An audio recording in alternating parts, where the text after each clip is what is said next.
अध्याय 91 पिशाच पितृसत्ता। दरवाजे पर शिष्य के सिर को जमीन पर लुढ़कता देख वे आशु पूरी तरह से अवाक रह गया। इस समय उसे अपनी आंखों पर विश्वास ही नहीं हो रहा था। क्या ये यू सचमुच पागल था, बेजहां गांव के भीतर विजयन पीक से किसी को मारने के लिए? लेकिन जल्द ही वे आशु को एहसास हुआ कि कुछ गड़बड़ है। शिष्य के मारे जाने के बाद उसके शरीर से खून की एक बूंद भी नहीं गिरी और वह वहीं खड़ा रहा। ये दृश्य देखकर वे आशु बहुत घबरा गया। उसने तुरंत कहा, जूनियर भाई, तुम्हें कैसे पता चला कि इस व्यक्ति के साथ कुछ गड़बड़ है? यहाँ के लोग, उन सभी के पास मुद्दे हैं। उन बच्चों सहित जिन्हें हमने आज दोपहर देखा, वे सभी कठपुतलियां हैं। मैंने मुख्य हॉल में सब कुछ उजागर नहीं किया क्योंकि मैं दुश्मन को सचेत नहीं करना चाहता था। बड़ी बहन, ये जगह ज्यादा देर तक रहने के लिए सुरक्षित नहीं है। पहले ब्रेक लेते हैं फिर बात करते हैं। ये यू की अभिव्यक्ति बेहद गंभीर थी। दरअसल जैसे ही उन्होंने बेझांक दाव में कदम रखा, उन्हें पहले ही एहसास हो गया था कि कुछ गड़बड़ है। हालांकि यह जीवन शक्ति से भरपूर लग रहा था, इस मुखौटे के नीचे एक घातक आभा का संकेत था। जल्द ही ये यू को कुछ अजीब पता चला। चारों ओर खेल रहे बच्चे और मुख्य हॉल में 20-20 तलवार चलाने वाले, वे सभी कठपुतलियां थे जो केवल अपने भीतर अवशिष्ट चेतना के धागे से चल रहे थे।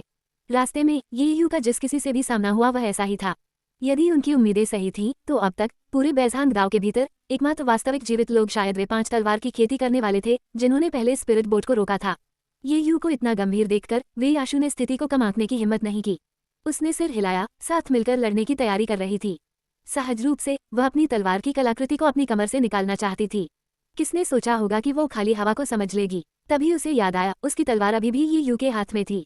ये लड़का बिना अनुमति के हमेशा अपनी तलवार लेकर चलता है। क्या वह अपने मालिक से एक और चीज नहीं मांग सकता था? मत भूलो, उसका गुरु हंगलुआन था। ये यू ने भी वे आशु की निगाह को महसूस किया। उसने तुरंत गंभीरता से कहा, बड़ी बहन, घूरना बंद करो। ये तलवार तुम्हारे हाथों की तुलना में मेरे हाथों में अधिक उपयोगी है। इस बयान से वे आशु को तुरंत 1000 अंक की मानसिक क्षति हुई। उसने इसे वापस भी नहीं मांगा था। क्या उसे उससे इस तरह घृणा करनी थी?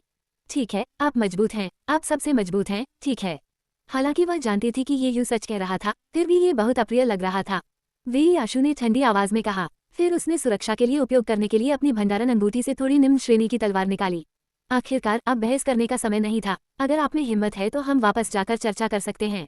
जैसे ही ये यू और वे आशु कमरे से बाहर निकले, चेहरे पर चोट का निशान वाला आदमी पहले से ही गलियारे में इंतजार कर रहा था। ईमानदारी से कहूँ तो मैं काफी शर्मिंदा हूँ कि तुम दोनों मात्र गोल्डन कोर कृष्को ने मेरी योजनाओं को समझ लिया। बच्चे, अपनी स्पिरिट बोट सौंप दो, मैं तुम्हें बाहर निकलने का रास्ता देने पर विचार कर सकता हूँ।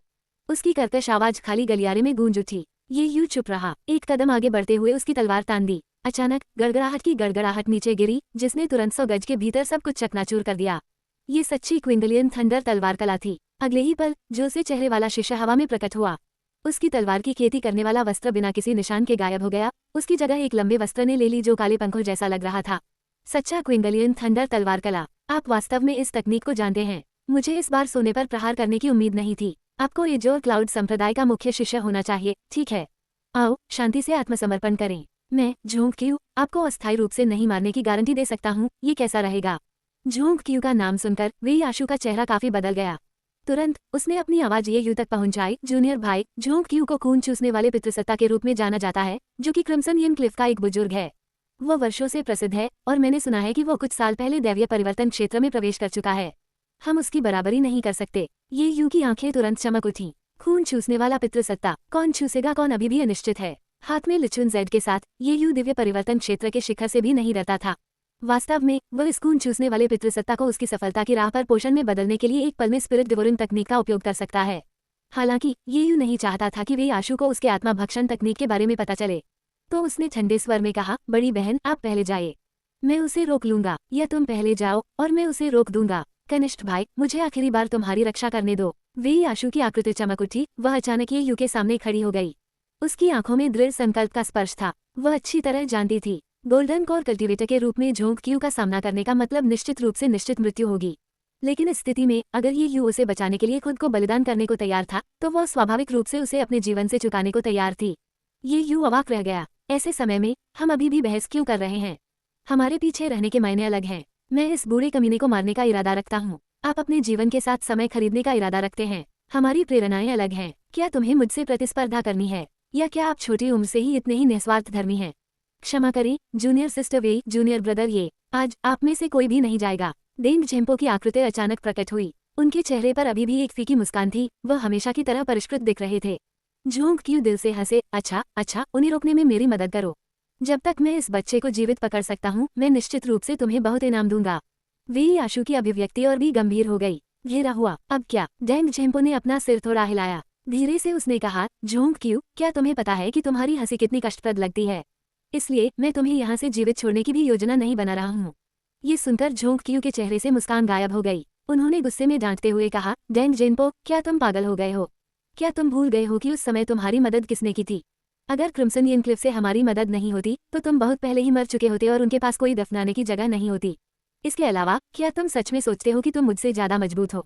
इससे पहले कि वह बोलना समाप्त करता, एक अत्यंत तेज तलवार की आभा चमक उठी। झोंक क्यू का शरीर और आत्मा तुरंत नष्ट हो गया। ये यूं मदद नहीं कर सका लेकिन अपनी आंखें चौड़ी कर लीं। जिस खेती पैकेज की उसने योजना बनाई थी वह ऐसे ही चला गया। मैं गलतफहमी के लिए क्षमा चाहता हूँ। डेंग झेम्पो ने अपना सिर थोड़ा हिलाया। उसका चेहरा थोड़ा सा काला पड़ गया। फिर उसने आगे कहा, लेकिन आपको खुद ही कार्रवाई क्यों करनी पड़ी? अगर आपने कुछ भी नोटिस नहीं किया होता और कल सुबह डाक एबिस फ्लावर्स के साथ निकल जाते तो क्या ये बहुत अच्छा नहीं होता? इस बिंदु पर डेंग झेम्पो और झोंक क्यू के शब्दों के सरल आदान प्रदान के माध्यम से ये यूं बता सकता था।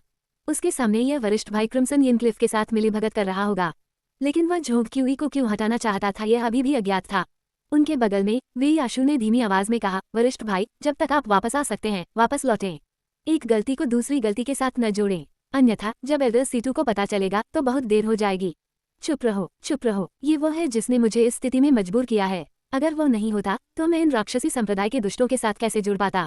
वह मरने लायक है। डेंग झेम्पो का चेहरा तुरंत बेहद भयावह हो गया। उसके शरीर से एक तेज तलवार की आभा निकली जो सीधे आकाश में जा गिरी।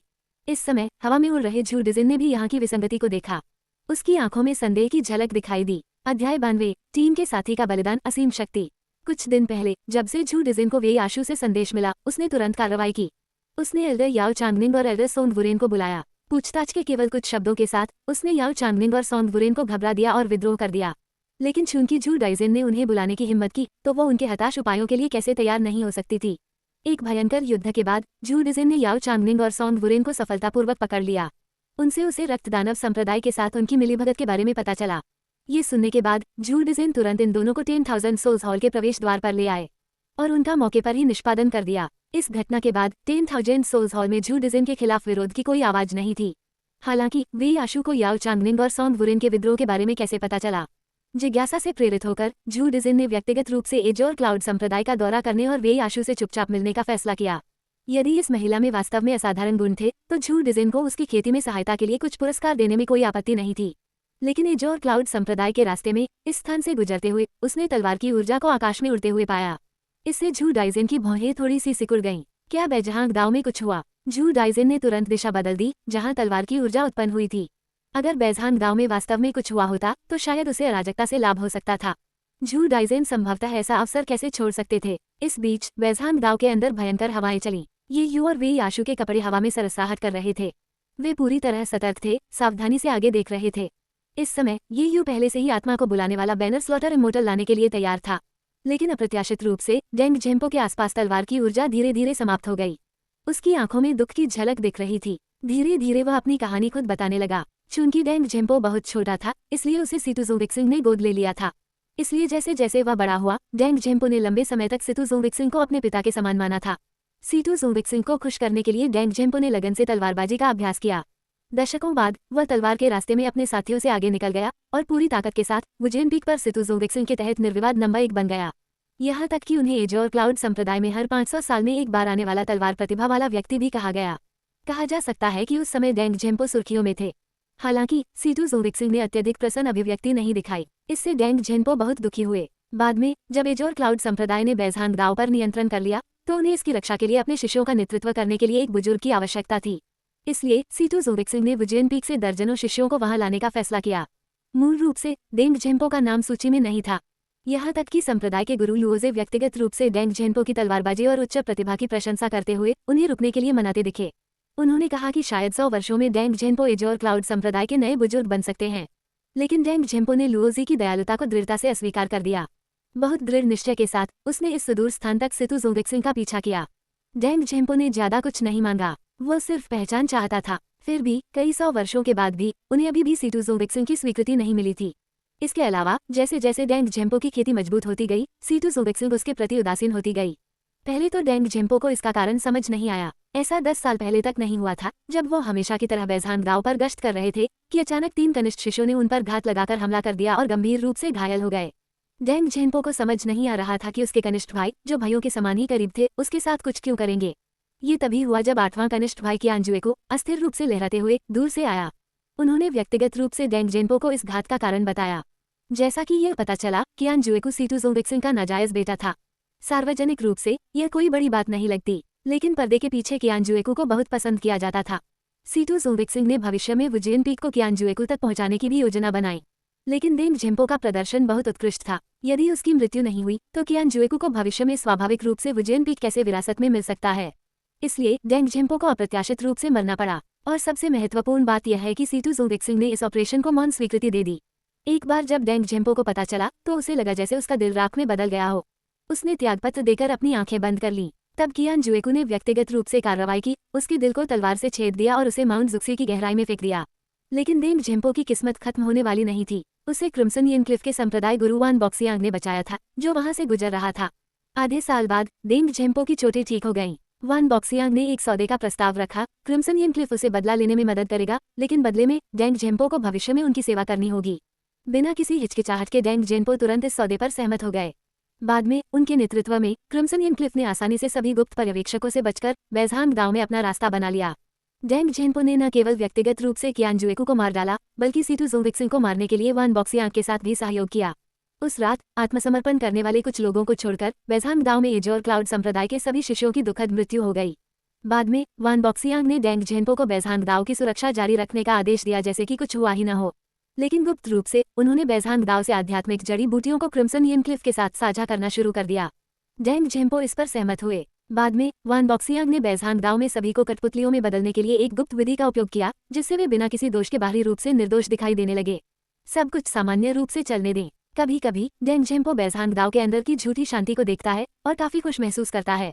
शायद वास्तविकता दुर्स्वप्न है और झूठ वास्तविकता है, लेकिन ये यू और वेई आशु की घुसपैठ से ये सब नष्ट हो जाएगा। शांति के इस भ्रम को बनाए रखने के लिए इस रहस्य को खोजने वाले हर व्यक्ति को मरना होगा। डेंग झेम्पो की कहानी सुनने के बाद वेई आशु की अभिव्यक्ति बहुत गंभीर हो गई। उसने वुजियन पीक के भीतर इस तरह की साजिश और साजिश की कभी उम्मीद नहीं की थी। ये सचमुच घृणित है। काश उसे पहले पता होता तो वह इस जगह कभी नहीं आती। लेकिन अब कुछ भी कहने में बहुत देर हो चुकी थी। प्राथमिकता ये सोचना था कि स्थिति को कैसे तोड़ा जाए। इस समय वेई आशु ने कल्पना भी नहीं की होगी कि उसके पीछे ये यू ने चुपचाप अपना बायां हाथ उठाया था, जो उसे पटकनी देने और अच्छी लड़ाई करने के लिए तैयार था। कोई अन्य कारण नहीं है। वेई आशु के साथ ये यू वास्तव में बाहर नहीं जा सका। जैसा कि कहा जाता है, एक टीम के साथी के बलिदान के साथ शक्ति की कोई सीमा नहीं होती। वरिष्ठ बहन, आपको स्वर्ग से प्रार्थना करने की जरूरत नहीं है, लेकिन शर्त यह है कि बिना विरोध किए चुपचाप लेटे रहें।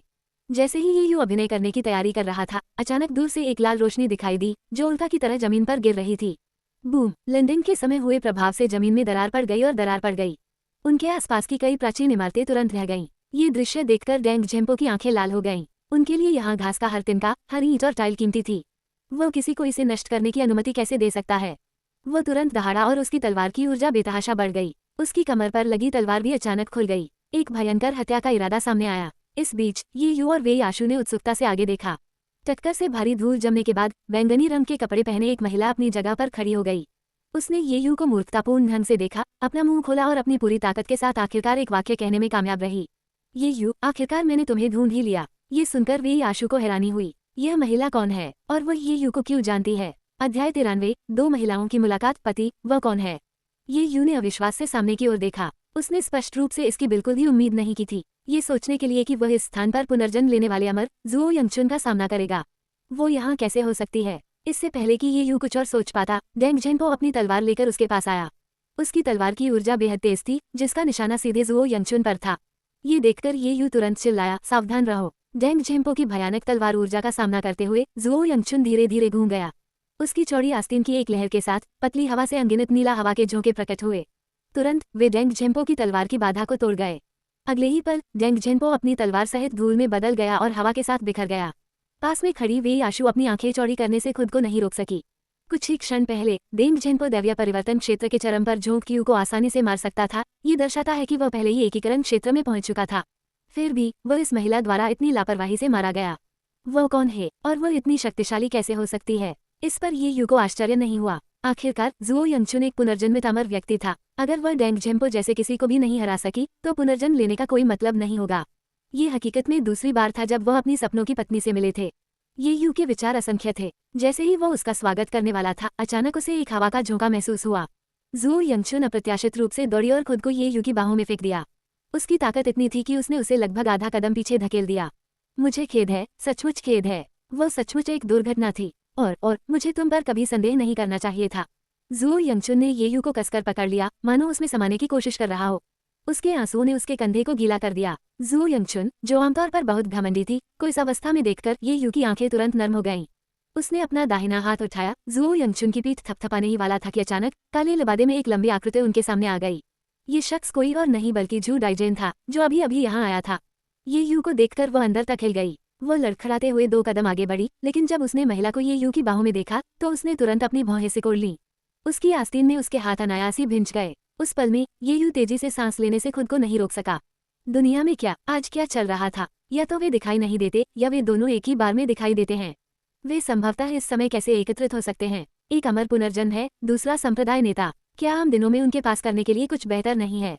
ये यू अपनी पागल आंतरिक प्रलाप के बीच गहनता से विचार मंथन करने लगा। जब से उसे पता चला कि सपनों की पत्नियां असली थीं, ये यू लगातार सोच रहा था कि इन सभी महिलाओं की मुलाकात को कैसे संभाला जाए। ये वही पुरानी कहावत है, एक गर्लफ्रेंड जोखिम भरी होती है, कई गर्लफ्रेंड जीवन के लिए खतरा होती हैं। तीसरे स्वप्न अनुकरण में बू लिनफे और यू वूसी सबसे ज्वलंत उदाहरण हैं। जब वे सेना में शामिल हुए तो लिचुन ज़ेड भी उसकी रक्षा नहीं कर सका। यदि वे वास्तव में फिर से लड़ते तो ये यू कहाँ जाता? बिल्कुल अभी की तरह। झू डाइजेन, मध्य महाद्वीप की सर्वोच्च महिला शैतान, और जुओ यंगचुन, पुनर्जन्मित अमर। एक बार जब वे आवेग में आ जाते हैं तो किसी न किसी की मृत्यु निश्चित है। यदि उसे कोई समाधान नहीं मिला तो यह वास्तव में खत्म हो जाएगा। ये यू के विचार दौड़ गए। उसका दाहिना हाथ, जो मूल रूप से जुओ यंगचुन की पीठ थपथपाने वाला था, चुपचाप बिना किसी निशान के पीछे हट गया। झू डिजेन को आते देख वे आशु आश्चर्यचकित रह गए। वह तुरंत आगे बढ़ी। जैसे ही वह बोलने ही वाली थी, झू डिजेन ने हाथ उठाकर उसे रोक दिया। उसकी नज़र बिना किसी बदलाव के ये यू पर टिकी रही। जुओ यंगचुन को भी कुछ गड़बड़ का एहसास हुआ। ये यू को रिहा करते हुए वह देखने लगी। झू डिजेन को देखकर उसने अपनी आंखें थोड़ी सिकोड़ लीं। यह अवश्य कहा जाना चाहिए, एक महिला की छठी इंद्रिय वास्तव में कुछ है। झू डाइजेन से उसे एक बेवजह खतरा महसूस हुआ। तुरंत अपने आंसू पोंछते हुए उसने ये यू का दाहिना हाथ पकड़ लिया। पति, ये परी कौन है? हमें क्यों नहीं मिलवाते? हालांकि जुओ यंगचुन की आवाज नर्म थी, लेकिन इसमें कार्रवाई और शब्दों दोनों में प्रभुत्व की प्रबल भावना थी। यह उसकी संप्रभुता की निरंतर घोषणा थी। ये यू की पलकें अनियंत्रित रूप से हिल गईं। टकराव शुरू हुआ। पति, झू डाइजेन ने व्यंग्य किया। फिर वह शांति से ये यू की ओर चल दी। उसने होशपूर्वक खुद को उसके दूसरी तरफ कर लिया और धीरे से कहा, उसे बताओ, मैं तुम्हारे लिए क्या हूँ? घटनास्थल पर माहौल तुरंत तनावपूर्ण हो गया। यहाँ तक कि पास में खड़े हुए आशु भी इसे स्पष्ट रूप से महसूस कर सकते थे। ये भयानक था, अत्यधिक भयानक। उनकी उपस्थिति की ताकत ने भाषण को लगभग असंभव बना दिया। कुछ गलत है, सचमुच गलत। ऐसा क्यों लगता है कि संप्रदाय के नेता और ये यू के बीच संबंध सामान्य से बहुत दूर है? यहाँ तक कि एक हल्का सा भ्रम भी है। अन्य रिश्तों को अलग रखते हुए वे एक जोड़ी की तरह अधिक लगते हैं। बिल्कुल दाव साथियों की तरह। संप्रदाय के नेता झू डाइजेन स्वाभाविक रूप से अलग थलग हैं, लगभग कभी भी किसी पुरुष के करीब नहीं जाते हैं। और फिर भी अब वो व्यवहारिक रूप से ये यू से चिपकी हुई है। यह एक ऐसा दृश्य है जिसे वे आशु ने पहले कभी नहीं देखा है। जहाँ तक दूसरी महिला की बात है तो उसे पति कहना ही उसकी स्थिति को स्पष्ट रूप से बताता है। 2 औरतें एक आदमी के लिए लड़ रही हैं। बहुत खूब, ये निश्चित रूप से एक बड़ा नाटक है। वे आशु ने आवाज निकालने की हिम्मत न करते हुए अपनी सांसें रोक लीं, लेकिन उसकी तीव्र जिज्ञासा ने फिर भी उसे वहीं रुकने और देखने के लिए प्रेरित किया। अंततः झू डिजेन और जुओ यंगचुन के संयुक्त हमले का सामना करते हुए ये यू ने अंततः कार्रवाई की। उन्होंने किसी भी पक्ष का पक्ष नहीं लिया। इसके बजाय वह हैरान होकर एक कदम पीछे हट गया और बोला, तुम दोनों कौन हो? ये सुनकर झू डिजेन और जुओ यंगचुन के भाव काफी बदल गए। उन्होंने एक स्वर में कहा, पति, मुझे मत डराओ। ये शब्द बोलते ही दोनों महिलाएं एक दूसरे की ओर गुस्से से देखने लगीं। सचमुच उनका अनुमान सही था। दूसरी सचमुच एक महिला थी जो अपने पति को चुराना चाहती थी। ये सोचते हुए झू डिजेन और जुओ यंगचुन ने ठिठुरते हुए कहा। उनकी आंखों में जानलेवा इरादे की झलक झलक रही थी। तुम क्या बकवास कर रहे हो? मैं ये यू का दाव साथी हूँ। हास्यास्पद, ये यू और मैं 500 साल से प्यार में हैं, तब आप कहाँ थे? आप बकवास कर रहे हैं। आप झूठ से भरे हुए हैं। झू डाइजेन और जुओ यंगचुन को बल प्रयोग की इच्छा के संकेतों के साथ और अधिक उग्रता से बहस करते हुए देखकर ये यू को तुरंत लगा कि यह बुरा है। वह तुरंत गहरी आवाज में बोला, रुको, तुम दोनों वास्तव में क्या करने की योजना बना रहे हो? क्या हम वास्तव में एक दूसरे को जानते हैं? ये सुनकर झू डिजेन की अभिव्यक्ति पीली पड़ गई। वह तेजी से आगे बढ़ी और बोली, पति, कृपया मुझे डराओ मत। मैं झू डाइजेन हूँ। हमने एक साथ सोल रिफाइनिंग हॉल की स्थापना की और हम 500 वर्षों से एक साथ हैं। सोल रिफाइनिंग हॉल अब भी मौजूद है। जू यंगचुन का चेहरा और भी पीला पड़ गया। वो फिर आगे नहीं बढ़ी। ऐसा इसलिए था क्योंकि शुरू से अंत तक वो दोषी महसूस करती थी। इससे कोई फर्क नहीं पड़ता कि यह एक सपना था या पिछला जीवन। जू यंगचुन ने आखिरकार ये यू को चोट पहुंचाई थी और उसने उस पर दृढ़ विश्वास नहीं किया था। उसे एक महिला भूत ने धोखा दिया था। यह आत्मदोष जू यंगचुन पर भारी पड़ा। उसे और भी डर था कि इस वजह से ये यू उसे अस्वीकार कर देगा। इसलिए जब उसने झू डिजिन को आते देखा तो उसने झू डिजिन को दूर भगाने की उम्मीद में तुरंत इस तरह अपना प्रभुत्व जताया। लेकिन ये यू का सरल प्रश्न अब तुरंत जू यंगचुन के बचाव को भेद गया। अध्याय 94, मेरे पति को जाने दो। झू डिजिन और जू यंगचुन को इतना तनावग्रस्त देखकर ये यू उन्हें बहुत अधिक चिंता नहीं करना चाहता था। इसलिए उसने शांत रहने का नाटक किया। उसने गौर से दोनों महिलाओं की ओर देखा। मुझे नहीं पता क्यों, लेकिन मुझे हमेशा ऐसा लगता है कि मैं आप दोनों से परिचित हूँ, लेकिन मुझे याद नहीं आ रहा कि मैंने आपको पहले कहाँ देखा था। झू डाइजेन का चेहरा खुशी से चमक उठा। परिचित होने का एहसास काफी अच्छा था। कम से कम वह पूरी तरह से नहीं भूला था। वह पहले से ही छिपा हुआ आशीर्वाद था। जू यंगचुन अपनी जगह पर खड़ा रहा। काफी देर तक सोचने के बाद वह सीधे आगे बढ़ी। उसने ये यू का दाहिना हाथ पकड़ लिया और अपनी आध्यात्मिक जागरूकता के साथ जांच करना शुरू कर दिया। स्पष्ट रूप से वह देखना चाहती थी कि ये यू के शरीर को क्या हुआ था। क्या चोट लगने के कारण उनकी याददाश्त चली गई थी, या क्या उसने जानबूझकर अपनी पिछली यादें छुपा ली थीं। जू यंगचुन के कार्यों ने झू डिजिन को तुरंत दुखी कर दिया। तुम क्या कर रहे हो? मेरे पति का हाथ छोड़ो। जैसे ही वह बोली, झू डिजिन उन्हें अलग करने के लिए आगे बढ़ी। हालांकि तब तक जू यंगचुन ने ये यू को रिहा कर दिया था। उसकी आंखें थोड़ी लाल हो गईं और उसने गंभीरता से कहा, क्या तुम सचमुच मुझे बिल्कुल भी याद नहीं करते? ये यू ने उसे गले लगाने की इच्छा को दबा दिया। उन्होंने फिर कहा, ये परिचित लगता है, लेकिन मुझे आप दोनों के बारे में कुछ खास याद नहीं आ रहा है। मुझे नहीं पता क्यों। ये ठीक है, मैं आपको याद रखने में मदद करूंगा। जू यंगचुन ने एक कदम आगे बढ़ाया और ये यू को गले लगा लिया। वह धीरे से फुसफुसाई, और मैंने जो गलतियां की हैं उनकी भरपाई भी करूंगी। अभी अभी जू यंगचुन ने अपनी आध्यात्मिक जागरूकता से ये यू की जांच की थी। उसे कुछ भी असामान्य नहीं मिला, लेकिन यादें रहस्यमय थीं। वे कई कारणों से खो सकते हैं। पुनर्जन्म लेने वाले अमर के रूप में भी जू यंगचुन किसी की यादों को तुरंत बहाल नहीं कर सका। इसके अलावा अब भी जू यंगचुन ये निर्धारित नहीं कर सकी है कि उसने पहले ये यू के साथ जो समय बिताया था वह सपने में था या पिछले जीवन की यादों में। इसलिए वो ये यू की भूलने की बीमारी के बारे में गहराई से नहीं जान सकी। लेकिन जू यंगचुन के दृष्टिकोण से यह उसे भाग्य द्वारा दिया गया एक मौका जैसा लग रहा था। वह स्वाभाविक रूप से इसे जब्त कर लेगी और सुनिश्चित करेगी कि ये यू को दोबारा कोई नुकसान न हो। झू डाइजेन इसे अब और सहन नहीं कर सका। जाने दो, यदि तुमने बिना अनुमति के मेरे पति को फिर से गले लगाने की हिम्मत की तो मैं तुम्हारे प्रति विनम्र नहीं रहूंगी। जब से वह आई थी, अगरबत्ती जलाने में जितना समय लगता है, जू यंगचुन पहले ही ये यू को 2 बार गले लगा चुकी थी। इसने झू डाइजेन को पूरी तरह से अस्वीकार्य बना दिया। क्यों? आप जो चाहे बात कर सकते हैं, लेकिन हमेशा शारीरिक संबंध क्यों बनाते हैं? जू यंगचुन ने अपनी पकड़ ढीली कर दी। उसने व्यंग्यपूर्वक कहा, ओह, मैं वास्तव में देखना चाहूंगी कि असभ्यता कैसी दिखती है। तो पर आजा, चलो भी। जू यंगचुन और झू डिजिन का आमना सामना हुआ। वे फिर से लड़ने के लिए तैयार थे। ये देखकर ये यू ने गहरी आवाज में कहा, रुको, तुम दोनों वास्तव में क्या करना चाहते हो? ये यू को क्रोधित देखकर जू यंगचुन और झू डिजिन तुरंत चुप हो गए। उनमें दूसरा शब्द कहने का साहस नहीं हुआ। आखिरकार ये यू को पाना उनके लिए पहले से ही स्वर्ग की कृपा थी। यदि उन्होंने उसे इस समय क्रोधित कर दिया और ये यू ने उन्हें अब से नजरअंदाज कर दिया तो ये सबसे दर्दनाक बात होगी। तो चाहे झू डाइजेन हो या जू यंगचुन, वे दोनों अब बहुत आज्ञाकारी हो गए। ये यू ने उन दोनों पर नजर डाली। ये देखकर कि उसका दिखावटी गुस्सा वास्तव में काम कर रहा है, उसने आगे कहा, शायद हम एक दूसरे को पहले से जानते थे, लेकिन अब मुझे वास्तव में याद नहीं आ रहा है। मुझे कुछ समय दो, जब मुझे याद आएगा मैं तुम्हें ढूंढने आऊंगा। अब मेरा मिशन पूरा हो गया है और मुझे रिपोर्ट करने के लिए एजोर क्लाउड सेक्ट पर लौटने की आवश्यकता है। झू डाइजेन और जू यंगचुन की अभिव्यक्तियां तुरंत कठिन हो गईं, लेकिन ये यू की गंभीर अभिव्यक्ति को देखकर उनमें ज्यादा कुछ कहने की हिम्मत नहीं हुई। उन्होंने अनिच्छा से अपनी संपर्क जानकारी छोड़ दी और अनिच्छा के साथ चले गए। हालांकि झू डिजिन और जू यंगचुन ज्यादा दूर तक नहीं गए। वे छाया में छिपे रहे, फिर भी ये यू को देख रहे थे। कारण सरल था, वे दोनों ये यू से निजी तौर पर संपर्क करने की कोशिश करने वाले दूसरे से सावधान रह रहे थे। यदि ऐसा हुआ तो जो वहां नहीं था उसका बहुत बड़ा समय बर्बाद हो जाएगा। खाली परिवेश को देखकर ये यू गहरी आहें भरने से खुद को नहीं रोक सका। ओफ, प्रारंभिक शूरा फील्ड अभी खत्म हो गया है, लेकिन ये तो केवल शुरुआत है। आने वाले शूरा क्षेत्रों की स्थिति निश्चित रूप से कम नहीं होगी। ये लगातार बढ़ भी सकता है, 2 लोगों से लेकर 3, 4 या 5 तक। तब तक भूलने की बीमारी का एक साधारण मामला निश्चित रूप से आसानी से नजरअंदाज नहीं किया जाएगा।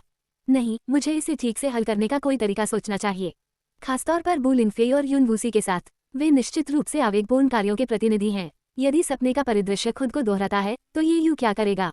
ये निश्चय ही विचारणीय प्रश्न है। ये यू ने अपना सिर थोड़ा हिलाया। जैसे ही वो वे आशु को साथ छोड़ने के लिए बुलाने ही वाला था, उसने अचानक उसकी अभिव्यक्ति पर ध्यान दिया, जो असामान्य रूप से अजीब हो गया।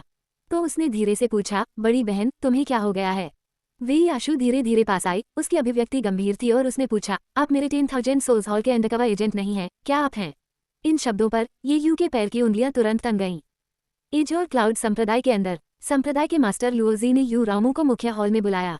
अपने शिष्य के असाधारण सुंदर चेहरे को देखते हुए लुओजी को उन सही शब्दों को खोजने के लिए संघर्ष करना पड़ा जिन पर वह लंबे समय से विचार कर रहा था। एक बार फिर उसे समझ नहीं आया कि शुरुआत कैसे करें। सीधा सादा होना नुकसानदेह हो सकता है, लेकिन चुप रहना भी कोई विकल्प नहीं था। आखिरकार ये यू ने पहले ही जाने देने का इरादा व्यक्त कर दिया था और एज और क्लाउड संप्रदाय को सफलतापूर्वक छोड़ दिया था। लोहा गर्म होने पर इस अवसर का लाभ न उठाना एक निर्णायक विफलता होगी। भविष्य में शायद इतना अच्छा मौका न मिले। इसलिए बहुत विचार विमर्श के बाद लुओजी ने अपने दृष्टिकोण को एक बहुत ही सौम्य प्रवेश बिंदु में बदल दिया। हाल ही में ये यू फिर से तुमसे मिलने नहीं आया है ना? यू रामू शर्मा गया। हालांकि वह एक श्रद्धेय संत थी, फिर भी वो एज और क्लाउड संप्रदाय के भीतर की खबर कैसे नहीं सुन सकती थी। यहाँ तक कि पुस्तक the unspoken story of me and the sentence भी। यू रामू ने चुपचाप अकेले देखने के लिए एक प्रति खरीदी। कहें या न कहें, इस पुस्तक के लेखक के पास नाजुक लेखन और ज्वलंत विवरण हैं जो पाठकों की भावनाओं को आसानी से जगाते हैं। यदि नायक स्वयं नहीं होता तो यून रामू इस पुस्तक का प्रचार करना चाहती। और सबसे महत्वपूर्ण बिंदु ये था कि सबसे पहले मेमोरी स्टोन के साथ ये तस्वीरें किसने ली थीं। वे सचमुच शर्मनाक लग रहे थे। उस मुद्रा में ये यू द्वारा नीचे गिराए जाने के कारण वह अभी भी शर्मिंदगी से लाल हो रही थी। इसके बारे में सोचने पर अब भी उसके चेहरे पर थोड़ी गर्माहट महसूस होती है। अपनी शर्मिंदगी को छुपाने के लिए यू रामू ने अपना सिर थोड़ा नीचे किया और धीरे से कहा, मास्टर, वास्तव में जूनियर ब्रदर ये और मैं निर्दोष हैं। हम वो नहीं हैं जो आप हमारे बारे में सोचते हैं। पिछली साथ की यात्राओं को छोड़कर हम निजी तौर पर नहीं मिले हैं। लुओजी ने 2 बार सूंघा। जैसा मैं कल्पना करता हूँ वैसा नहीं। ये और क्या हो सकता है? आप पहले ही रंगे हाथों पकड़े जा चुके हैं, फिर भी आप उद्दंड होने की कोशिश कर रहे हैं। मेरे शिष्य, तुम बदल गए हो, तुम पतित बन गए हो। हालांकि यह एक अच्छी बात हो सकती है। जिद्दी होने का मतलब था कि चाहे कोई भी पूछे, वह दावा करेगी कि ये यू के साथ उसका कोई रिश्ता नहीं है। इस तरह वह अपनी शुद्ध और बेदाग छवि बरकरार रख सकी। इसके अलावा यू रामू और ये यू एक ही पृष्ठ पर होने का मतलब है कि उन्होंने जाने दिया है। यही सबसे बड़ी खुशी है। लुओजी ने अपने हाथ अपनी पीठ के पीछे पकड़ लिए और धीरे से कहा, एक कृषक का जीवन लंबा होता है जिसमें कई मुठभेड़ें होती हैं। 1 या 2 गलतियां कुछ भी परिभाषित नहीं करती हैं। बस प्रतीक्षा करें और देखें, भविष्य बेहतर होगा। इन गूढ़ शब्दों ने यू रामू को हैरान कर दिया। वह स्पष्टीकरण मांगने ही वाली थी कि उसने देखा कि लुओजी जहां खड़ा था वहां से पहले ही गायब हो चुका था। यू रामू की अभिव्यक्ति अजीब हो गई। भविष्य बेहतर होगा। अध्याय 95। ज़ू यंगचुन ने इधर उधर छिपना शुरू कर दिया। देर रात एक पर्वत श्रृंखला के भीतर झू डिजिन ने उत्साह के साथ वे आशु को देखा और धीरे से पूछा, क्या उसने सच में ऐसा कहा था? मास्टर, ये यू ने वास्तव में उसी तरह से उत्तर दिया था। उन्होंने कहा कि उन्हें नहीं पता कि क्या हुआ और उन्होंने लापरवाही से हमारे 10,000 सोल्स हॉल की सोल कैप्चरिंग तकनीक का इस्तेमाल किया। वह भी इससे काफी आश्चर्यचकित थे। उस समय वो केवल प्रारंभिक फाउंडेशन स्थापना चरण में थे, जबकि मैं पहले से ही गोल्डन कोर चरण में था। मुझे उसका पर्दाफाश करने से रोकने के लिए उसे झूठ बोलना पड़ा और दावा करना पड़ा कि वो 10,000 सोल्स हॉल का एक अंडरकवर एजेंट भी था। वे आशु ने अपना सिर थोड़ा नीचे कर लिया। उसे महसूस हुआ कि अंदर कुछ ठीक नहीं है, हालांकि वह ठीक पता नहीं लगा सके कि क्या है। झू डिजिन के चेहरे पर मुस्कान आ गई। अब वो निश्चिंत हो सकती थी। ये यू वास्तव में वही थी जिसे वह खोजने के लिए तरस रही थी। 10,000 सोल्स तकनीक के पूरे सेट में महारत हासिल करने के बाद ये यू को जो तकनीक सबसे ज्यादा पसंद आई और जिसका उपयोग करने में वह सबसे अच्छी थी, वह थी सोल कैप्चरिंग तकनीक। अब जब वह इसे निष्पादित कर सका तो ये बिल्कुल सामान्य था। जहां तक स्मृति हानि की बात है, हालांकि वह अभी भी स्थिति का पता नहीं लगा सकी है। झू डाइजेन को विश्वास था कि वह ये यू को उनके अतीत के हर हिस्से को एक साथ याद करने में मदद कर सकती है। वे एक साथ अपनी यात्रा जारी रखेंगे। वे आशु ने अपनी भौहें थोड़ी सी सिकुड़ते हुए धीरे से पूछा, मास्टर, अंडरकवर एजेंट होने का नाटक करने वाले ये यू के बारे में हमें क्या करना चाहिए?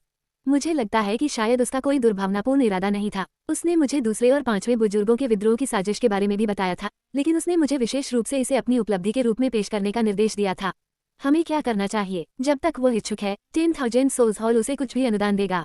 झू डाइजेन ने सीधे अपने विचार व्यक्त किए। वह बेहद खुश थी। इससे पहले सपने में ये यू ने उसे एक बार बचाया था। अब वास्तव में उसने उसके लिए एक और संकट का समाधान कर दिया था। कार्यस्थल पर यही नियति थी। आमतौर पर कट्टर संप्रदाय की नेता को अब एक प्रेमी युवा महिला की तरह व्यवहार करते देख वे आशु विवादित हो गई। ये स्पष्ट था कि झू डाइजेन वास्तव में ये यू को पसंद करती थी, लेकिन इससे वे आशु को असहजता महसूस हुई। एक गुप्त कनिष्ठ भाई होने से लेकर अचानक इतनी ऊंची स्थिति वाले संप्रदाय नेता का महत्वपूर्ण व्यक्ति बनने तक पहचान में इस भारी बदलाव ने वे योशी को अनिश्चित बना दिया कि ये यू का सामना कैसे किया जाए। अचानक झू डिजिन की अभिव्यक्ति बदल गई, जिससे उसकी पिछली मुस्कान गायब हो गई। वह अत्यंत गंभीरता से बोली, आपका अगला मिशन महत्वपूर्ण है। आपको हर समय ये यू के करीब रहना होगा। आप बिल्कुल भी किसी अन्य महिला को उसके करीब नहीं आने दे सकते, विशेष रूप से वह महिला जिसे आपने आज रात देखा था। क्या आप समझे? वे आशु ने सिर हिलाया। ज़ू यंगचुन की भयानक युद्ध कौशल के बारे में सोचकर वह कुछ भयभीत होने के अलावा कुछ नहीं कर सकी। जैसे ही वह बोलने ही वाली थी, अचानक झू डिजिन की आकृति बिना किसी निशान के गायब हो गई। इससे वेई आशु अवाक रह गया। मास्टर, हे मास्टर, क्या आपको वास्तव में केवल इस एक व्यक्ति के बारे में चिंता करने की जरूरत है? बिल्कुल नहीं। जिन लोगों से आपको वास्तव में सावधान रहने की आवश्यकता है वे हैं महान कियान राजवंश की महारानी ली रोवांग और एजोर क्लाउड संप्रदाय की संतयू रामू। ऐसी अफवाह है कि वे पहले ही ये यू पर अपना कदम रख चुके हैं। यदि आप अपने प्रयास नहीं बढ़ाते हैं तो हो सकता है कि आपको सूप का एक घूंट भी न मिले। वे आशु आहें भरने के अलावा कुछ नहीं कर सका। इस बीच झू डाइजेन वहां से 1 किलोमीटर दूर दिखाई दिया जहां ये यू की आध्यात्मिक नाव स्थित थी। उसने अपना आध्यात्मिक बोध जारी किया। एक बार जब उसने पुष्टि की कि स्पिरिट बोट के अंदर केवल ये यू ही था तो वह राहत की सांस लेने के अलावा कुछ नहीं कर सकी। झू डाइजेन अभी वे आशु को अलविदा कहे बिना चली गई क्योंकि उसे डर था कि जुओ यंगचुन निष्पक्ष रूप से नहीं लड़ेगी और इस अवसर का फायदा उठाकर गुप्त रूप से ये यू को ढूंढ लेगी। लेकिन अब ऐसा लग रहा है कि महिला ने ऐसा नहीं किया था और वो बिल्कुल सही व्यवहार कर रही थी। यदि ऐसा मामला है तो झू डिजिन अनिच्छा से मन की शांति के साथ जा सकते हैं। आखिरकार ये यू की साधना अचानक गोल्डन कोर चरण तक गिर गई। यदि उसे उसकी खेती को फिर से भरने के लिए कुछ कीमती सामग्री नहीं मिलती है तो वह अपनी ईमानदारी कैसे साबित कर सकती है? झू डाइजेन प्रकाश की एक लकीर में तब्दील हो गई और अचानक आकाश में गायब हो गई। उसके जाने के कुछ ही देर बाद आसपास के क्षेत्र में लहर दौड़ गई। जुओ यंगचुन की आकृति अचानक प्रकट हुई। वास्तव में वह ये यू का हमेशा से पीछा कर रही थी। उसका उद्देश्य झू डिजिन के समान ही था, दूसरे को गलत तरीके से लड़ने से रोकना। अरे, यह महिलाओं के बीच एक आम बात है। अब जब उसने झू डिजिन को अचानक जाते हुए देखा तो जुओ यंगचुन के मूल रूप से शांत दिल में एक बार फिर हलचल मच गई। चारों ओर देखते हुए लापरवाही से एक अवरोध स्थापित करने के बाद जुओ यंगचुन तुरंत आध्यात्मिक नाव में प्रवेश कर गया। कमरे में ये यू को एक हाथ से अपना चेहरा झुकाते हुए और सोच में डूबे हुए देखकर जुओ यंगचुन मदद नहीं कर सकी, लेकिन अपना मुंह ढक लिया। उसके पहले का वह उसकी स्मृति में ये यू से पूरी तरह मेल खाता था। हरकतें, शक्ल, सूरत सब कुछ बिल्कुल वैसा ही था, लेकिन फर्क सिर्फ इतना था, जुओ यंगचुन की याद में ये यू ने पहले कभी इस तरह से भौहें नहीं चढ़ाई थीं। ये देखकर उसे बहुत दुख हुआ। उसने तुरंत खुद को संभाला और धीरे से दरवाजा खोलकर अंदर चली गई। सबसे पहले ये यू ने सोचा कि ये वे आशु है, इसलिए उसने बिना सिर घुमाए पूछा, तुम इतनी देर से मेरे पास आकर क्या कर रहे हो? इतना कहने के बाद भी उन्होंने कोई प्रतिक्रिया नहीं सुनी। इसके तुरंत बाद ये यू को गार्डेनिया की हल्की गंध महसूस हुई। यह जुओ यंगचुन की एक अनोखी खुशबू थी। ये यू का चेहरा तुरंत बदल गया। उसने जल्दी से अपना सिर घुमाया और पाया कि कमरे में प्रवेश करने वाला निस्संदेह जुओ यंगचुन था। इससे ये यू की पलकें अनियंत्रित रूप से फड़कने लगीं। अरे या वाह, अभी मैं सोच रहा था कि बाद में शूरा क्षेत्र से कैसे निपटा जाए। अब जुओ यंगचुन ने सीधे मेरे घर में सेंध लगाना शुरू कर दिया है। क्या इसका मतलब यह है कि झू डिजिन भी जल्द ही युद्ध के मैदान में शामिल होंगे? ये यू ने शांत होने का नाटक किया और कहा, क्या मैंने तुम्हें वह सब नहीं बताया था कि मेरी याददाश्त ठीक होने के बाद मैं तुम्हें ढूंढने आऊंगा? तुम सुनते क्यों नहीं? जुओ यंगचुन दरवाजे पर संयमित होकर खड़ा हो गया और धीरे से कहा, मैं वास्तव में तुम्हें याद करता हूँ और तुम्हें और अधिक देखना चाहता हूँ। इसलिए मैंने तुम्हारे पास आने की आज़ादी ली। यदि संभव हो तो क्या मैं यहाँ तुम्हारे साथ कुछ देर बैठ सकता हूँ? ये यू थोड़ा स्तब्ध था। उसकी याद में क्या जुओ यंगचुन कभी इतना विनम्र था? एक पुनर्जन्मित अमर के रूप में जुओ यंगचुन का अपना गौरव था। उनकी पत्नी बनने से पहले उनमें अहंकार की भावना भी थी जो दुनिया को यह दृष्टि से देखती थी। जुओ यंगचुन उस तरह का व्यक्ति नहीं था जिसकी शक्ल इतनी शक्तिहीन थी। उस समय वो कितनी प्रभावशाली थी, फिर भी अब वो ऐसी हो गई हैं। इससे ये यू दुखी हुए बिना नहीं रह सका। उसका हृदय नर्म हो गया और उसने निमंत्रण की मुद्रा में अपना हाथ उठाया। ये देखकर जुओ यंगचुन तुरंत आगे बढ़ी। वह ये यू के सामने बैठ गई और उसने सोच समझकर एक कप आध्यात्मिक चाय भी उसके सामने रख दी। ये यू ने उसकी ओर देखा और धीरे से कहा, धन्यवाद। जुओ यंगचुन की अभिव्यक्ति कुछ मंद हो गई। वास्तव में आपको मुझे धन्यवाद देने की जरूरत नहीं है। इसके बजाय मुझे आपसे माफी मांगनी चाहिए। भले ही आपको अब याद नहीं है, मुझे लगता है कि मुझे अभी भी आपसे माफी मांगनी चाहिए। ये सब मेरी गलती है। मुझे इतना मूर्ख नहीं होना चाहिए था। उसके शब्दों के अंत तक जुओ यंगचुन की आवाज रुंध गई, उसकी आंखें लाल हो गईं और आंसू बहने लगे। यह आत्मदया का कार्य नहीं था। ऐसा इसलिए था क्योंकि इतने समय तक वह अपने दिल की उस बाधा को पार नहीं कर पाई थी। वे यादें तेज चाकू की तरह थीं जिससे वह गहराई से आत्मदोषी हो रही थी। ये यू ने गहरी आवाज में कहा, जब से हम मिले हैं आप पहले ही 3 बार माफी मांग चुके हैं। आपको ऐसा नहीं होना चाहिए। जुओ यंगचुन पूरी तरह से कांप उठी और अविश्वास से ये यू की ओर देखने लगी। क्या मेरे सपनों में पत्नियां असली हैं? अध्याय 96। जब वे आशु बेजहान गांव लौटी तो उन्हें अचानक पता चला कि जिस स्पिरिट बोट को यहाँ पाप किया जाना चाहिए था वह बिना किसी निशान के गायब हो गई थी। इससे वे आशु को बहुत आश्चर्य हुआ। इसका अर्थ क्या है? क्या वह ये यू से सहमत नहीं थी कि पहले एक दिन इंतजार किया जाए और फिर कल सुबह प्रस्थान किया जाए? वह बिना कुछ बोले कैसे चला गया? नहीं, ये यू की शैली बिल्कुल भी पसंद नहीं है।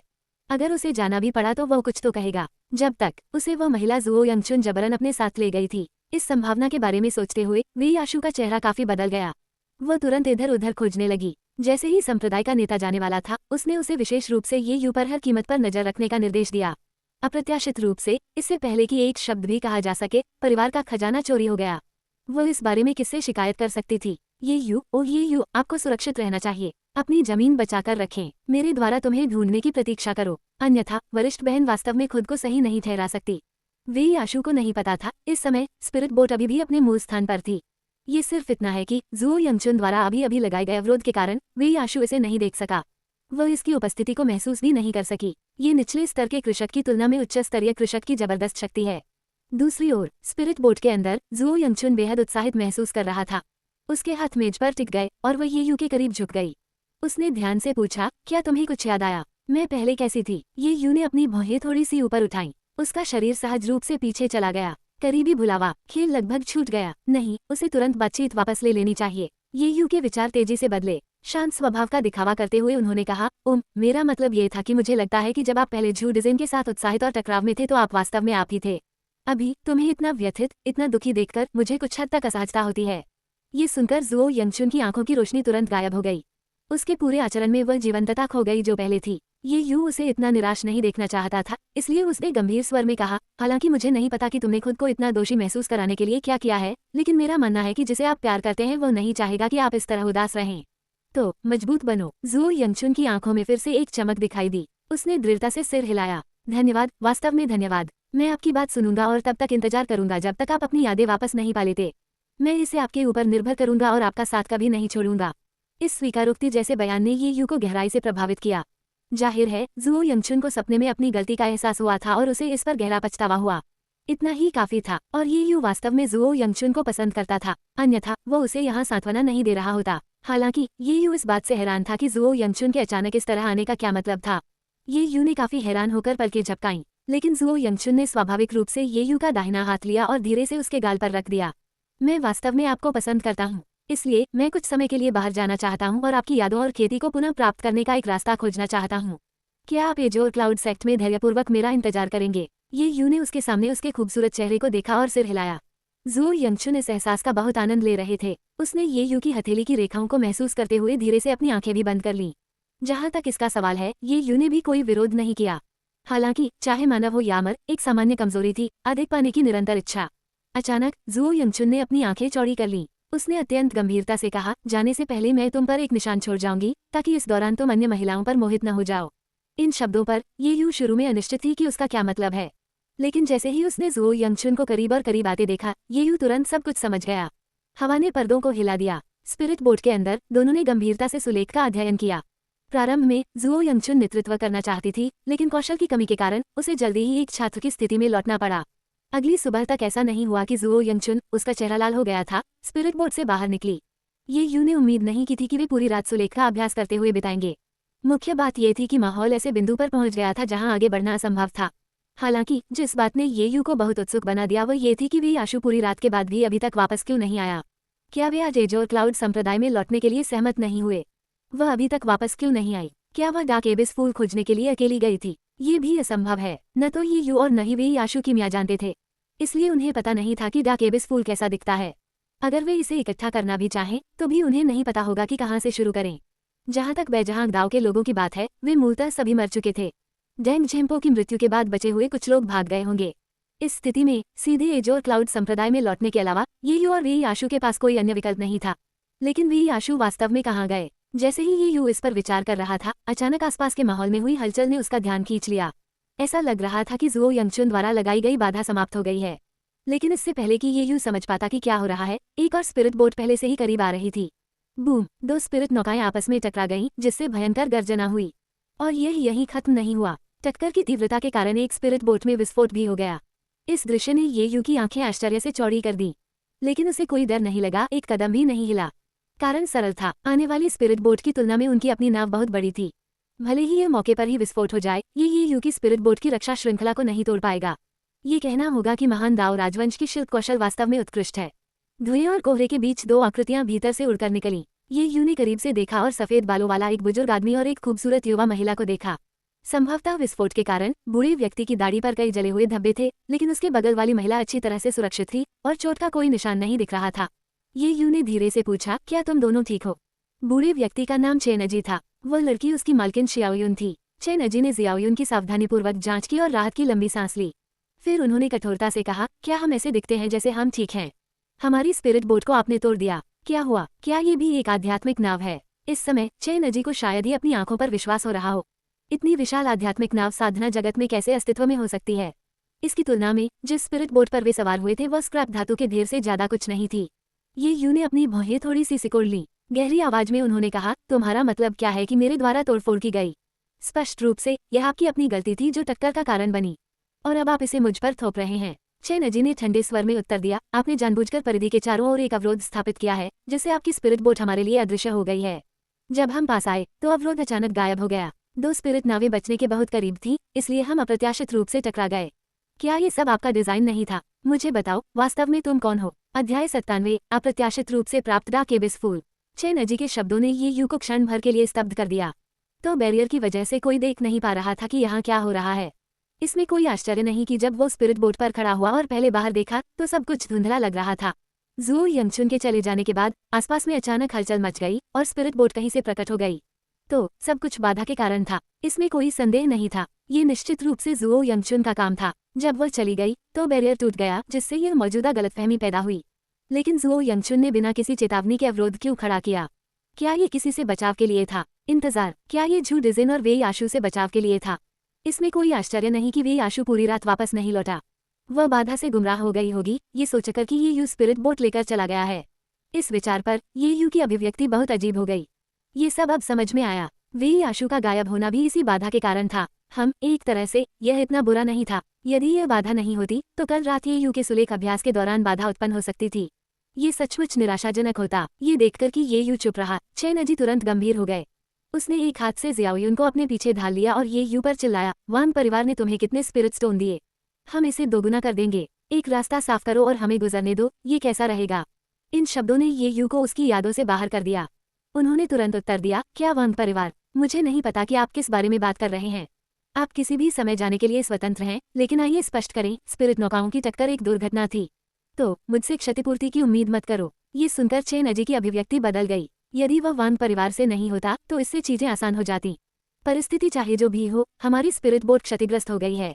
आप यह नहीं कह सकते कि इसका आपसे कोई लेना देना नहीं है। इसके बारे में क्या ख्याल है? हमें एक निश्चित स्थान पर ले जाएं और हम इसे भी बुला लेंगे। ये कैसा लगता है? ये यूं थोड़ा तिरछा हो गया। उसने धीरे से सिर हिलाया। वो उस तरह का सौहार्दपूर्ण व्यक्ति नहीं था जो बिना किसी कारण के दूसरों की मदद करेगा। उस पल में ज़ियाओयुन ने अपने हाथ पकड़ लिए और धीरे से कहा, साथी दाओवादी, कृपया क्या आप हमारी मदद कर सकते हैं? हमारी स्पिरिट बोट के बिना हम बहुत जल्द बुरे लोगों द्वारा पकड़ लिए जाएंगे। जब तक आप हमें अपने साथ ले जाने को तैयार हैं, मैं बिना मोल तोड़ किए आपको स्पिरिट स्टोन दे दूंगा, चाहे आप कितनी भी कीमत मांगें। ये यू ने अपनी भौहें थोड़ी सी सिकोड़ ली। युवती लगभग 18 या 19 की लग रही थी, काफी दयनीय लग रही थी। एक क्षण की चुप्पी के बाद उसने धीरे से उत्तर दिया, मुझे स्पिरिट स्टोन की आवश्यकता नहीं है। क्या आपके पास द केबिस फूल हैं? मुझे उनमें से 200 चाहिए। ज़ियाओयुन ने तुरंत सिर हिलाया और कहा, हाँ, मेरे पास द केबिस फूल हैं। मैं तुम्हें अभी 100 दे सकता हूँ। ये यू की आंखें तुरंत चमक उठीं। मूल रूप से उसने बस यूं ही पूछ लिया था, लेकिन उसे उम्मीद नहीं थी कि वास्तव में उनके पास ऐसा कुछ होगा। इसलिए ये यू को उन्हें थोड़ा इधर उधर ले जाने के लिए स्पिरिट बोट चलाने में कोई आपत्ति नहीं थी। इसके बाद ज़ियाओयुन और चेन अजी ये यू की स्पिरिट बोट पर सवार हुए और 100 द केबिस फूल लाए। ये पहली बार था जब ये यू ने इस तरह का फूल देखा था। वे पंखुड़ियों में कुछ भूरे रंग के दिखते थे, लेकिन कभी कभी प्रकाश की चमक से झिलमिलाते थे। ये यू ने संकोच नहीं किया और डाउन पेमेंट स्वीकार कर लिया। इस दौरान चेन अजी पूरे वक्त दुखी नजर आई। वह कहता रहा कि यह महंगा है, लेकिन ज़ियाओयुन ने उसे डांटा। बाद में बातचीत के माध्यम से ये यू को पता चला कि ज़ियाओयुन एक कृषक परिवार से आया था। क्योंकि उन्होंने पहले किसी को नाराज किया था, लगभग पूरे कृषक परिवार का वध कर दिया गया था। केवल कुछ ही सदस्य संयोगवश जीवित बचे, छिपकर रह रहे थे और मुश्किल से गुजारा करने के लिए अपनी पैतृक नींव पर निर्भर थे। लेकिन आजकल ज़ियाओयुन के परिवार में जिस व्यक्ति के मरने की अफवाह थी वह अचानक लौट आया। वह न केवल क्लेशपार क्षेत्र में एक महान कृषक बन गई थी, बल्कि उसने गरज के बल से दुश्मनों को मार भी डाला था। इससे कुछ समय के लिए उनके परिवार की प्रतिष्ठा धूमिल हो गई। क्लेश क्रॉसिंग क्षेत्र के महान कृषक ने तुरंत परिवार के सदस्यों को वापस बुलाने की घोषणा की, जो परिवार के पुनर्निर्माण के लिए तैयार हैं। ये खबर मिलने पर ज़ियाओयुन ने तुरंत अपना सारा सामान पैक करना शुरू कर दिया और कुछ दिनों में उनके साथ जुड़ने की योजना बनाई। हालांकि रास्ते में एक अप्रत्याशित घटना घटी। जैसा कि कहा जाता है, लोग प्रसिद्धि से डरते हैं जैसे सुआ मोटे होने से डरते हैं। उस समय जब ज़ियाओयुन का परिवार गिरावट में था, किसी को परवाह नहीं थी। लेकिन अब क्लेश क्रॉसिंग कल्टीवेटर की अचानक उपस्थिति के साथ विभिन्न सद्भावना दिखाने के लिए उत्सुक थे। उनमें से वांग परिवार, फोवान प्रांत का एक प्रमुख कृषक परिवार, सबसे बेशर्म था, जो सीधे तौर पर कई 100 साल पहले का विवाह अनुबंध लेकर आया था।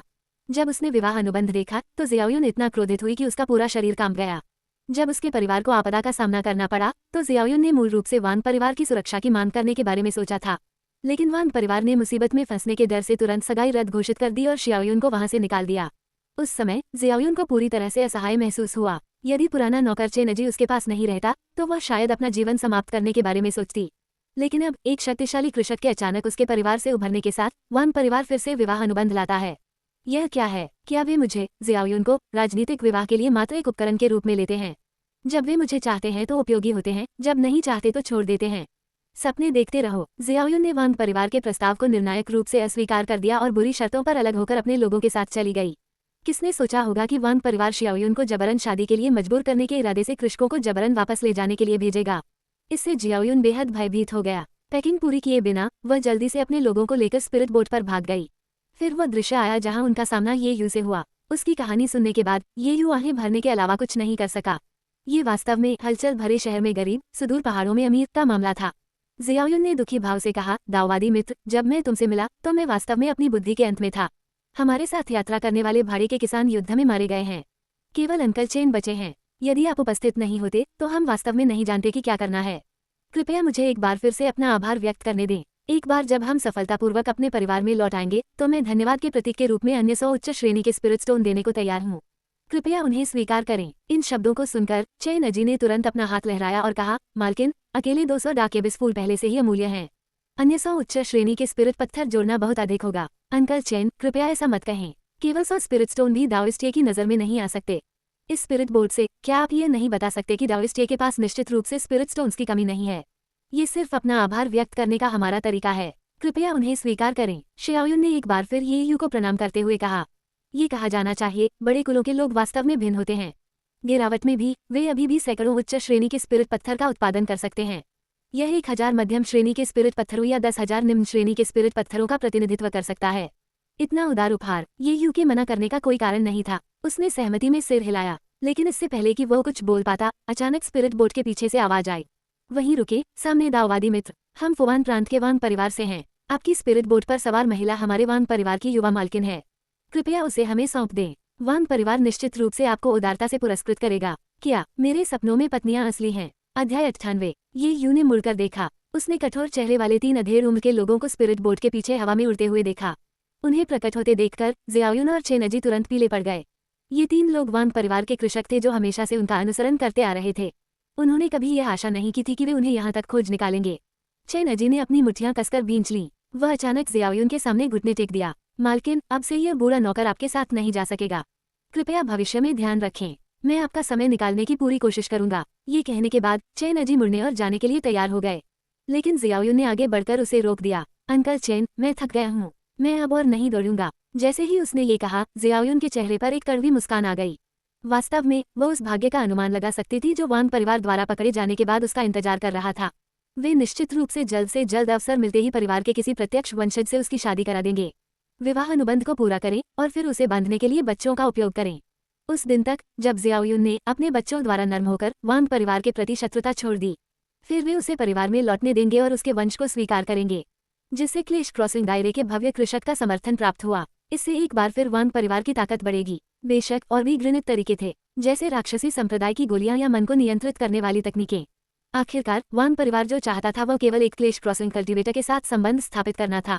जियाओयुन का क्या होगा, किसी को परवाह नहीं थी। लेकिन जियाओयुन वास्तव में किसी को फिर से व्यर्थ मरते हुए नहीं देखना चाहता था। वान परिवार के जिन 3 कृषकों को पकड़ा गया, वे सभी दैवीय परिवर्तन क्षेत्र के विशेषज्ञ थे। यदि उन्होंने आक्रामक तरीके से काम किया तो चेनजी और ये यू दोनों मर जाएंगे। तब तक जियाओयुन पकड़े जाने के अपने भाग्य से बच नहीं पाएगी। चूंकि मामला यही है, तो दूसरों को नुकसान पहुंचाने से बचाने के लिए उसे इसका सामना जल्दी क्यों नहीं करना चाहिए।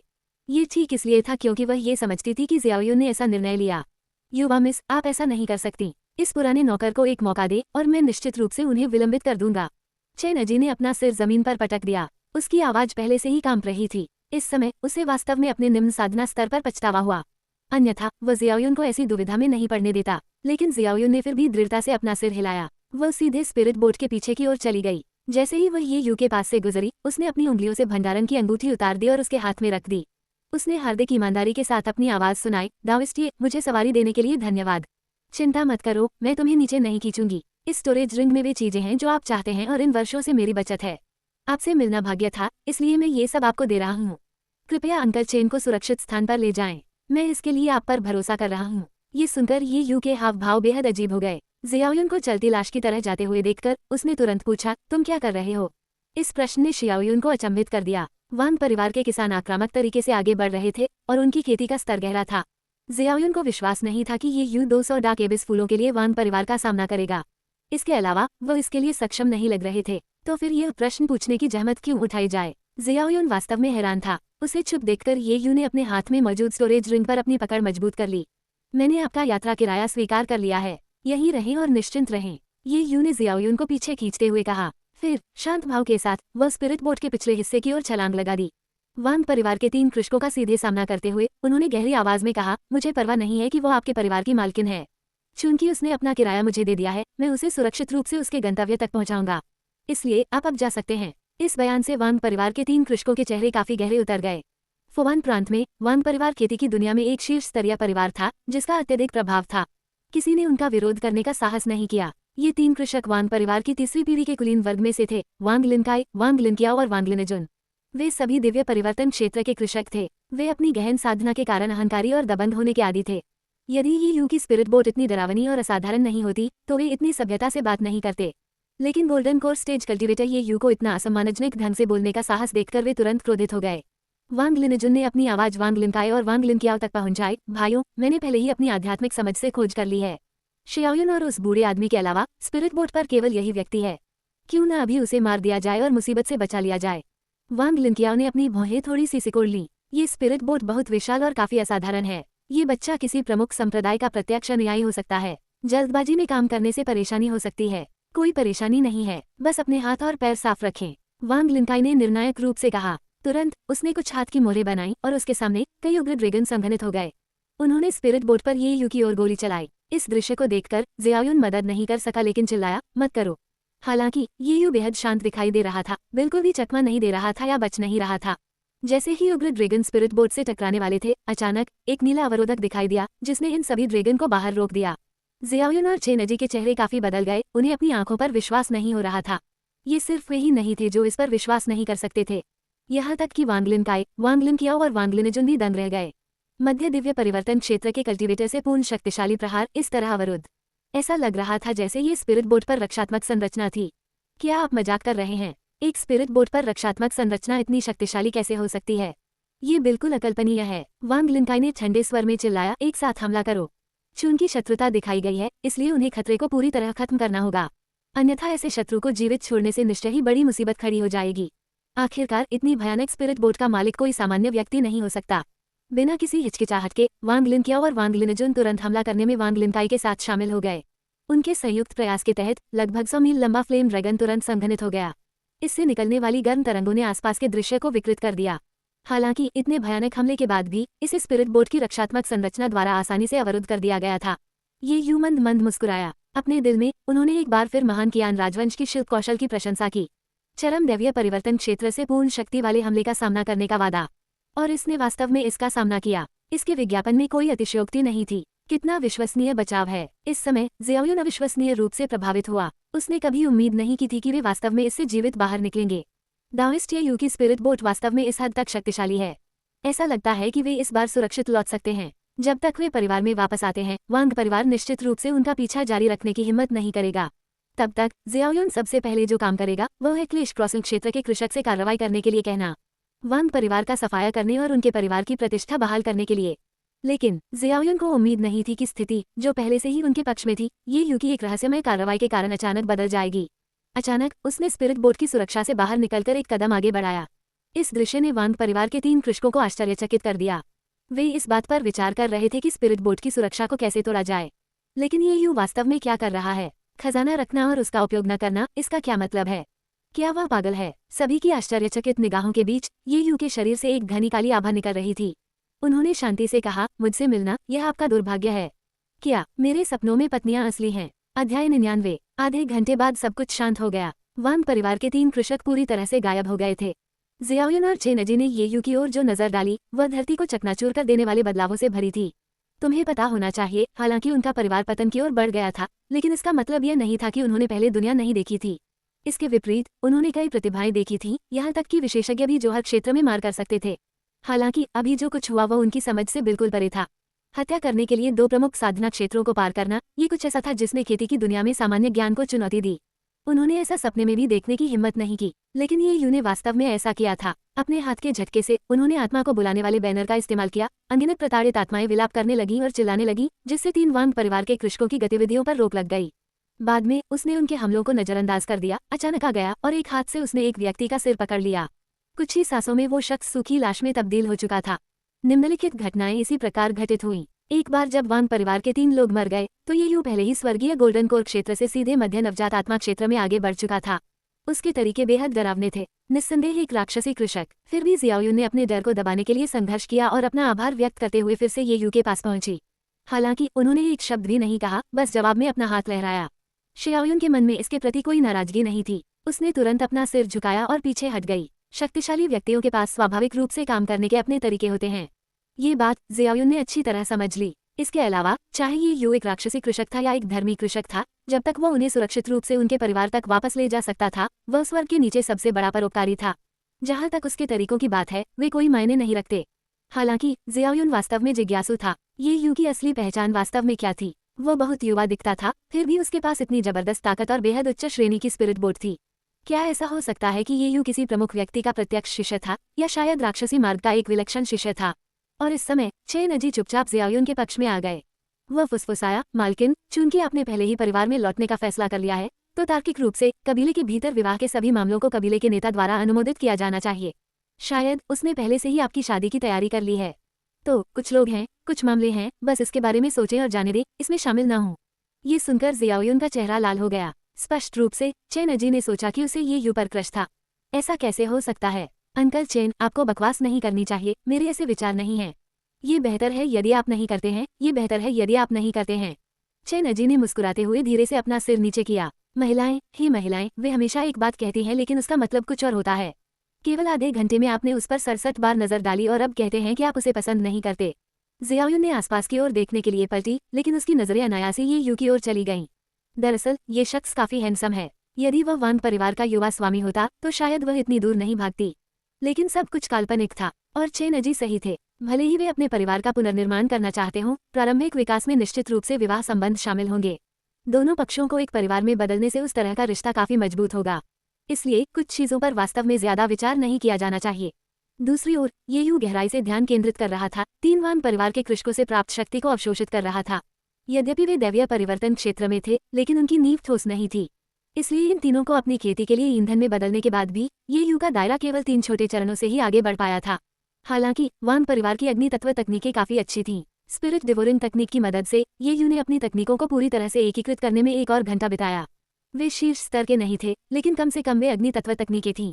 विशेष परिस्थितियों में वे अप्रत्याशित प्रभाव उत्पन्न कर सकते हैं। आखिरकार इस दुनिया में बहुमुखी प्रतिभा ही कुंजी है। जब ये यू ने अंततः अपना मन शांत कर लिया तो उसने धीरे से अपनी आंखें खोली और खड़ा हो गया।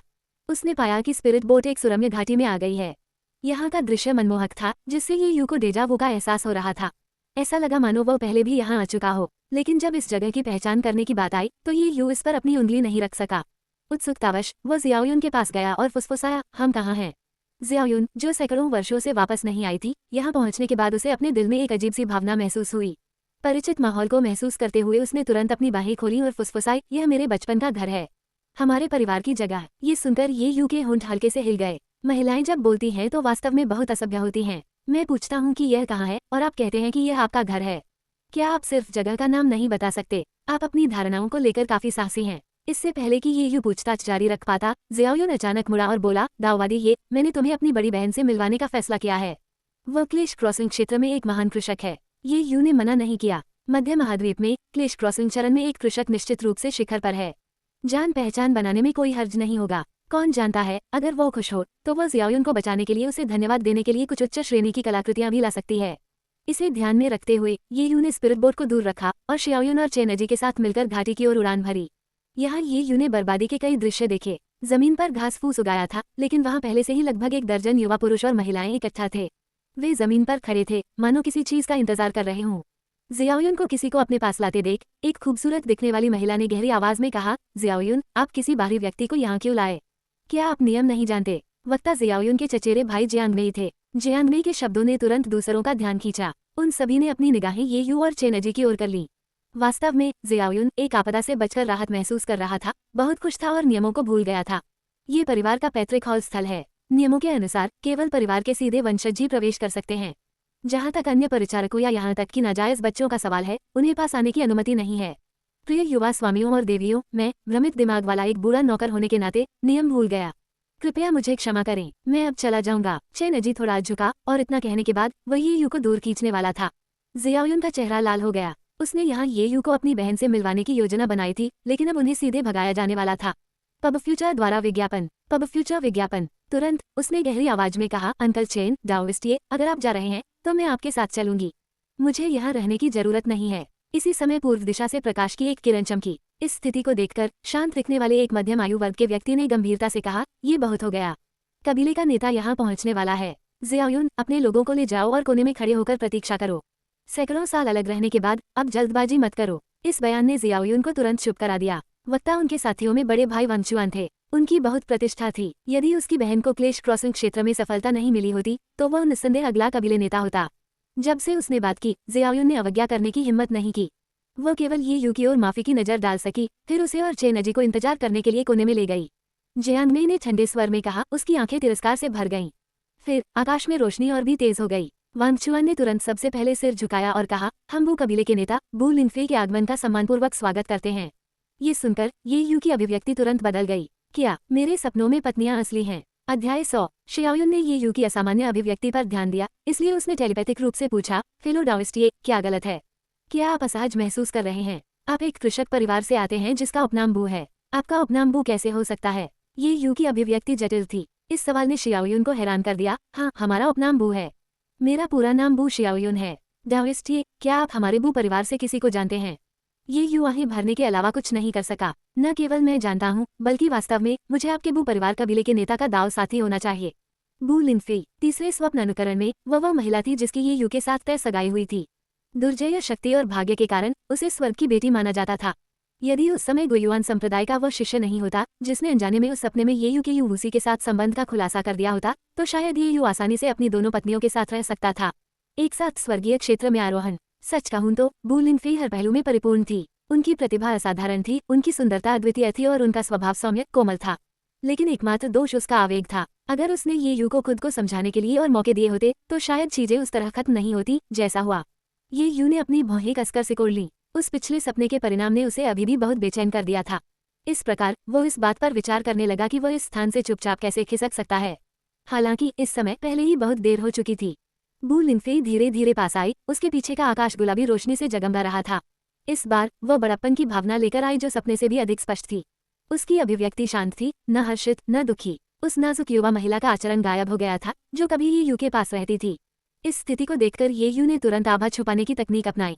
उसने अपनी आभा छिपाई और अपना सिर थोड़ा नीचे झुकाया। जियाओयुन के पीछे खड़ा हो गया, उम्मीद कर रहा था कि वो उसे नजरों से बचा सकती है। जियाओयुन ने देखा कि उसके साथ कुछ गड़बड़ है और वह थोड़ा सा भौचक्का होने से खुद को नहीं रोक सका। हालांकि उसने उस समय ये पूछने में जल्दबाजी नहीं की कि उसने कबीले के नेता के चले जाने तक इंतजार करने का फैसला किया। फिर उसने ये यू से पूछने के लिए एक शांत जगह खोजने की योजना बनाई कि क्या हो रहा था। जब बू लिनफे प्रकट हुई तो बू परिवार के सदस्य तुरंत आगे बढ़े और उस पर गहरी छाप छोड़ने की उम्मीद में उसका लगातार अभिवादन किया।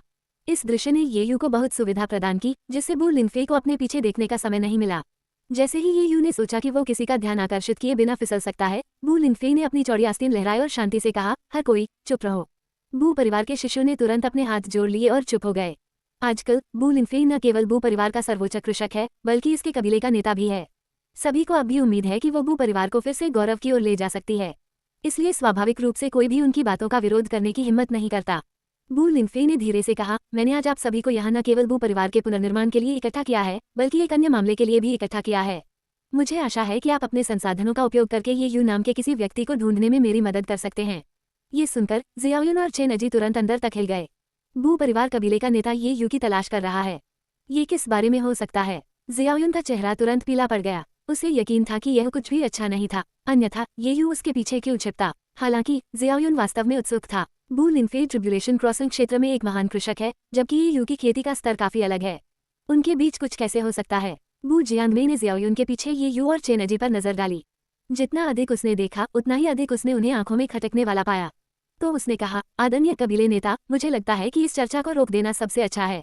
वहाँ बाहरी लोग मौजूद हैं और उनके सामने पारिवारिक रहस्यों को उजागर करना बुद्धिमानी नहीं है।